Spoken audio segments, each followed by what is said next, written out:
All right, good morning, everyone. This is the last week's assignment, lesson 7, the projectile motion. I'm just going to give you a walkthrough quick to see how it's done.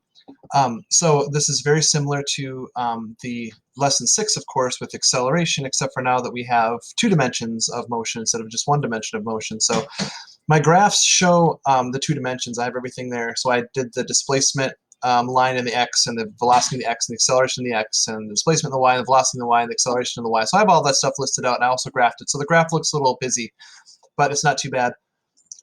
Anyways, we have the equation from before. It's the exact same equation, except for this time we have an acceleration. It is our equation here, we're dealing with the ball position. So how the ball position changes versus the y direction.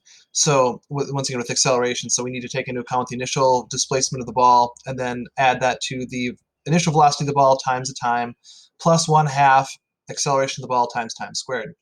The only difference is that with this specific example, we didn't have an acceleration in the x direction, so I needed to change this value here. In the previous example lesson, we had an acceleration in the x direction, so I put that to 0 because we don't have an acceleration in the x direction. But now we have an acceleration in the y, so it's, in this case, I put negative 9.8 because that's what the acceleration in the y direction is. Also, not only do I have an initial velocity in the x direction, but I also have an initial velocity in the y direction. So once again, kind of breaking everything up into vectors and component parts and everything else here.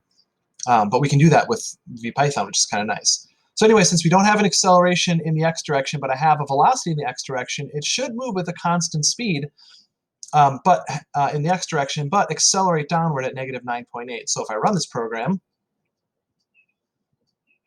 we should see projectile motion. And there we go. There it goes up, and it's accelerating downward, and it reaches peak, half time, or peak time, and then it comes back down to the ground. All right, perfect. So we got our projectile motion. Now, the assignment for this one was to get a ball moving below it, moving at the same speed so that they will hit each other, or a square or something, so they hit each other. So what I'm going to do is I'm going to, actually I'm going to copy the ground one here. So I'm going to do ground. I'm not going to call it ground. I'm going to call target. And it's going to be a box. And the initial position of this is going to be in the exact same position as the ball. So we'll say it's negative 70, and I'll put a little bit below it, so it's negative 20, and then 0. And the length of this one we'll say is the radius, the diameter of the ball. So let's say it's 8, so it's the same size. Height of 1, width of, once again, we'll also do 8. So it's a box, and then the color vector one, change this up. So I'm just going to move the 1 to the last box here, just like that. All right. Okay. So now I have a new variable. It's called target. All right. And what I need to do is figure out, get an equation to show the velocity of the target. So I'm going to go target dot x, we'll say it's a displacement vector, or a velocity vector, sorry, equals vector. Now we want this to travel at the same speed as the ball, so it's in the x direction, it's going to be moving across the ground, so it's going to have the same initial speed, comma 0, comma 0. So there we go.